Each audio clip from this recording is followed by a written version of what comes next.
श्री कृष्णा। मैं एस.एम. कथूरिया आप सबका वैदिक प्रेडिक्ट में स्वागत करता हूं। आज का विषय है 27 अप्रैल से होने वाली शुक्र और गुरु की युति मीन राशि में। अब देखिए, ये दोनों का संयोग बनता है खासकर मीन राशि में 12 साल बाद, क्योंकि इस राशि में गुरु अपनी ही राशि में है और शुक्र जो है वो ऊंच की राशि में गिने जाते हैं। यहाँ ये सबसे अच्छे परिणाम देते हैं। और क्या ये बताएं कि जैसे गुरु जो है वो देवों के गुरु हैं और शुक्र जो है वो असुरों के गुरु हैं। लेकिन दोनों में फ़र्क क्या है? देवों के गुरु और असुरों के गुरु जो हम कहते हैं वो यही है कि हमारे अंदर जितने भी अच्छे लक्षण हैं वो दैवीय असर कहेंगे, लक्षण कहेंगे,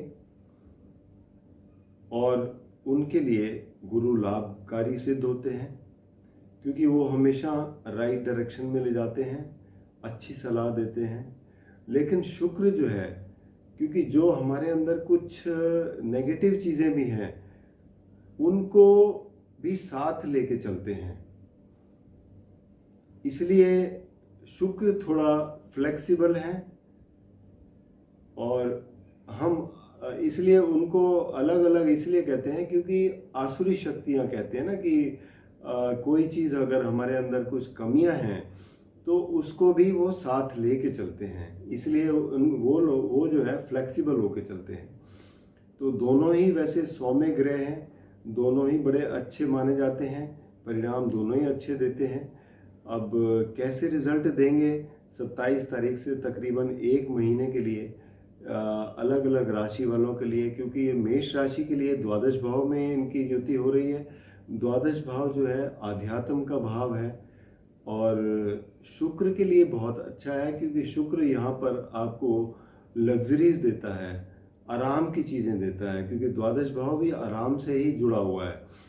तो ये दोनों स्थितियों में देखा जाए तो एक तरफ आपका खर्चा होगा और दूसरी तरफ आपको आध्यात्म से जोड़ा जाएगा। जो आध्यात्म से जोड़े तो एक किस्म से वो भी खर्चा ही गिना जाएगा। तो यहाँ से इनकम तो हम नहीं कह सकते, लेकिन ये है कि आपको ये इस तरीके के परिणाम देंगे। अब वृषभ राशि के लिए ये दोनों की युति एकादश भाव है। एकादश भाव लाभ स्थान है। हालांकि वृषभ राशि के लिए शुक्र स्वामी है और एकादश भाव में बैठे हो तो इससे बड़ी और अच्छी स्थिति हो नहीं सकती।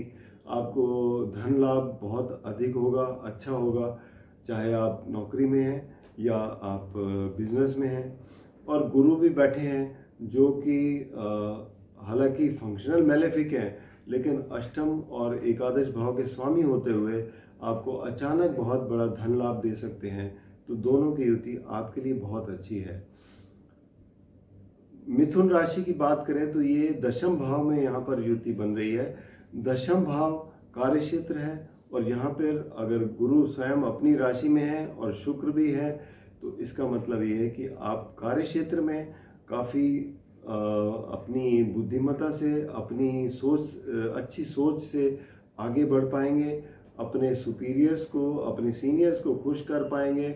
और साथ ही में जो आपके जो साथ में महिलाएं काम करती हैं या वो है, उनके साथ भी आपका तालमेल अच्छा रहेगा।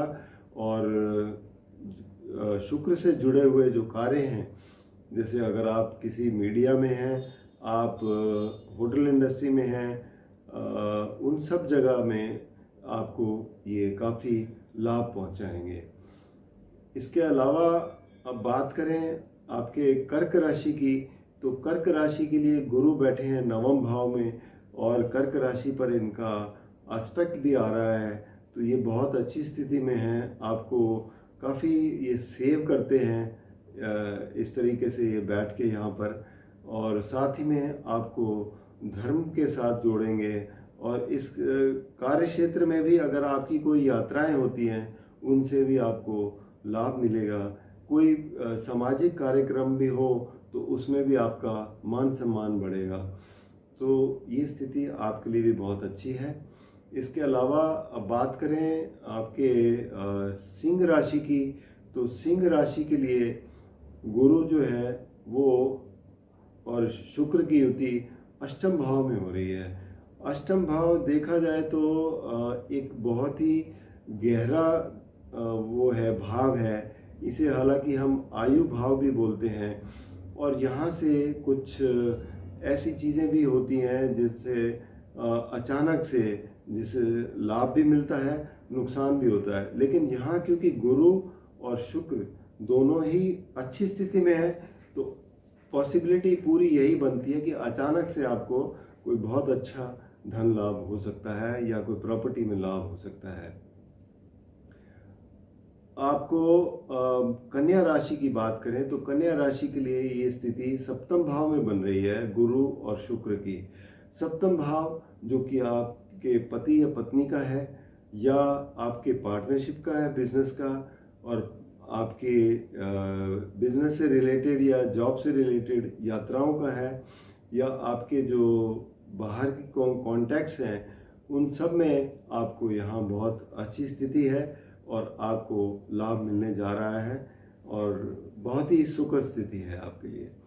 इसके अलावा प्रॉपर्टी में भी आपको लाभ मिल सकता है क्योंकि गुरु चौथे घर के भी स्वामी हैं और आपका भाग्य भी साथ देगा क्योंकि शुक्र जो है वो भाग्य के स्वामी हैं और धन भाव के भी स्वामी हैं। तो कन्या राशि के लिए बहुत ही अच्छी स्थिति है। अब बात करें तुला राशि के लिए, तो तुला राशि के लिए इनकी युति छठे घर में हो रही है। छठे घर में शुक्र अपनी ऊंच की राशि में होते हुए आपको लाभ देंगे बिल्कुल, और गुरु भी आपको यहाँ पर अच्छी स्थिति में है क्योंकि गुरु की दृष्टि दशम भाव पर है। कार्य क्षेत्र में आपको लाभ देंगे। धन भाव पर भी दृष्टि है। तो कुल मिलाकर यहाँ पर आपको ये भी लाभ की स्थिति में ही है। अब बात करें वृश्चिक राशि के लिए, तो वृश्चिक राशि के लिए ये पंचम भाव में स्थिति बन रही है। पंचम भाव एजुकेशन का है, बच्चों का है और क्रिएटिविटी का है, और दोनों ये ग्रह यहाँ पर आपको बहुत अच्छे परिणाम देने जा रहे हैं। तो आप आगे बढ़िए और इसका लाभ उठाइए। इसके अलावा धनु राशि के लिए इन दोनों की युति जो है चौथे घर में है। चौथे घर में क्योंकि गुरु का अपना घर है, प्रॉपर्टी का भाव है, प्रॉपर्टी से लाभ मिलेगा। शुक्र यहाँ बैठे हैं, आपको वाहन से लाभ मिलेगा, और माँ के लिए भी बहुत ही अच्छी स्थिति है। और घर में कोई ऐसा प्रोग्राम हो सकता है जिसे आप रिश्तेदारों के साथ, अपने दोस्तों के साथ अच्छा समय बिताएंगे। तो इसके अलावा अब बात करें मकर राशि की, तो मकर राशि के लिए ये तीसरे घर में है जो इनकी युति। तीसरा घर क्या होता है, आपके जो सॉफ्ट स्किल्स हैं वो दिखाने का आपका स्थान है, आपके छोटे भाई बहनों का स्थान है। तो जब ये दो ग्रह अच्छे बैठे होते हैं तो वहाँ पर ये आपके लिए शुभ स्थिति को बना के ला रहे हैं। तो आप अपनी बुद्धिमत्ता से जो भी कार्य करेंगे उसमें आगे बढ़ पाएंगे, और इसके सिलसिले में कोई छोटी यात्राएं भी होती हैं वो उसमें भी लाभ मिलेगा। कुंभ राशि की बात करें तो कुंभ राशि के लिए इनकी युति हो रही है दूसरे घर में। दूसरा घर क्या है, आपके परिवार का है, आपके धन का है, आपकी स्पीच का है। तीनों जगह आपको लाभ मिल रहा है। और वैसे भी शुक्र जो है आपके लिए योग कारक ग्रह है, तो आपको धान्य से परिपूर्ण कर देंगे। और ये जो है पूरा महीना जो ये इन दोनों की युति रहेगी, ये आपके लिए बहुत ही अच्छी साबित होगी। अब मीन राशि के लिए बात करें तो मीन राशि के लिए देखिए गुरु अपने ही राशि में बैठे हैं।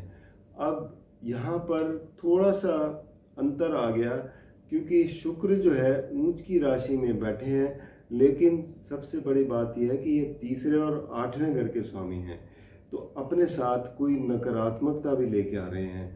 तो यहाँ पर आपको उतने अच्छे परिणाम नहीं मिलेंगे जितने ये बाकी कई राशियों को मिल रहे हैं। तो यहाँ थोड़ा सा आपको ध्यान रखने की ज़रूरत है। कोई स्वास्थ्य का भी ध्यान रखें, कार्यों में कहीं कोई रुकावट ना हो, इस चीज़ का भी आप ध्यान रखें। तो बाकी